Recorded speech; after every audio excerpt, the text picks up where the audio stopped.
Hello प्यारे बच्चों। हम लोग आज सीखेंगे हाइब्रिडाइजेशन निकालना। केमिस्ट्री में सबसे ज़्यादा प्रॉब्लम हाइब्रिडाइजेशन निकालना बच्चों को डिफ़िकल्ट हो जाता है, तो उसको सीखेंगे हम लोग कैसे निकालते हैं। इजी वे में बताऊंगा आप लोगों को कैसे निकाला जाता है। तो इसके लिए सबसे पहले आप लोग स्टेरिक नंबर निकाल सकते हो। जैसे कोई नंबर रहता है, मान लो 2 से स्टार्ट करते हैं हम लोग। 2, 3, 4, 5, 6, 7। ठीक है, इसको बोलते हैं हम लोग स्टेरिक नंबर। ठीक है, शॉर्टकट है। तो इसको हम लोग लिख सकते हैं एस पी। हाइब्रिडाइजेशन के जितने टाइप्स होते हैं उसको लिख लो एक बार। ठीक है, इसमें SP2, इसके लिए होता है SP3, इसके लिए SP3D, और इसके लिए होगा आपका SP3D2, और इसके लिए SP3D3।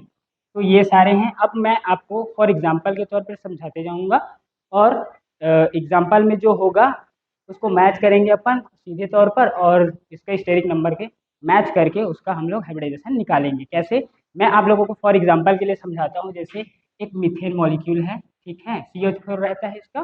तो कार्बन कार्बन में एक बार इसका स्ट्रक्चर जैसे हम लोग ड्रॉ करते हैं तो ये कैसे दिखता है। तो हाइड्रोजन इस प्रकार से, साथ चारों इस प्रकार से, ठीक है, सिग्मा बॉन्ड में बॉन्डेड रहे। सिग्मा बॉन्ड से तो कितने बॉन्ड हुए हमारे 4 बॉन्ड। तो 4 बॉन्ड है तो इसका जो स्ट्रक्चर बनेगा आपका टेट्राहेड्रल। ठीक है, तो देखिए स्टेरिक नंबर में 4 बॉन्ड है, तो 4 कहाँ पर है आपका SP3 में। तो इसका हाइब्रिडाइजेशन क्या होगा आपका SP3 होगा। ठीक है, उसके बाद कुछ और मॉलिक्यूल लेता हूँ मैं। फॉर एग्जाम्पल के लिए H2O लेता हूँ। ठीक है, H2O लेता हूँ। तो इसको निकालने का देखो कैसे निकाल सकते हैं हम लोग। कैसे निकाल सकते हैं, इसका जो ऑक्सीजन के एटॉमिक इलेक्ट्रॉनिक कॉन्फ़िगरेशन हम लोग जैसे करते हैं, तो इसका जो वैलेंस शेल में इलेक्ट्रॉन कितने हैं, वैलेंस शेल में सर इसके हैं आपके 6। ठीक है, और हाइड्रोजन एक मोनोवैलेंट एटम है, तो इसमें क्या होगा, इसका 2 हाइड्रोजन डिवाइडेड बाय 2। ये भी एक विधि है स्टेरिक नंबर में, देखेंगे और उसका हाइब्रिडाइजेशन निकालेंगे कैसा। 6 + 2 ऐड करेंगे कितना होगा आपका, हो जाएगा 8 डिवाइडेड बाय 2। तो देखो इसको कट करो आप लोग, कितना आएगा 4। ठीक है, इसका भी स्टेरिक नंबर कितना आया आपका 4। तो इसका हाइब्रिडाइजेशन क्या हो सकता है, SP3। फॉर एग्जाम्पल के लिए और दूसरा ले सकते हैं हम लोग, जैसे आपका BeCl2। ठीक है, BeCl2। तो देखो इसका स्ट्रक्चर कैसे बनता है। बी, ये सेंट्रल एटम है, सब लोग ध्यान रखना, ये सेंट्रल एटम होता है, इसी का हाइब्रिडाइजेशन हम लोग को निकालना होता है। ठीक है, तो इसमें क्लोरीन इस प्रकार से बॉन्डेड रहते हैं। तो ये देखने से ही पता चल रहा है आपका ये एक लीनियर शेप में होता है मॉलिक्यूल। ठीक है, तो जैसे ये लीनियर शेप में है तो इसमें 2 सिग्मा बॉन्ड है।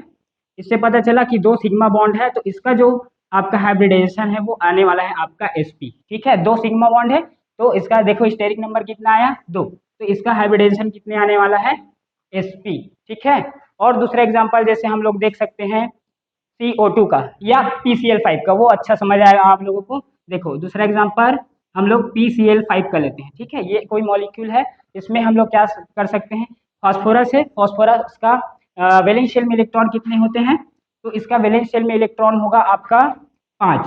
ठीक है, 5 5 होता है। उसके बाद क्लोरीन कितने हैं, मोनोवैलेंट एटम है, तो इसके एक एक क्लोरीन के लिए एक एक कंटेन होता है इलेक्ट्रॉन्स, तो इसके लिए हो जाएगा कितने 5। कितने इलेक्ट्रॉन हुए, टोटल हुए आपके 10। ठीक है, उसको डिवाइड करना है 2 से। ठीक है, ये भी एक फॉर्मूला है।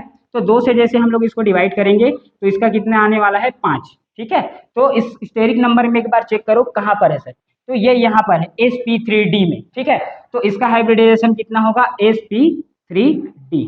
तो इस प्रकार से आप लोग फाइंड आउट कर सकते हो किसी भी मॉलिक्यूल का हाइब्रिडाइजेशन। Thank you.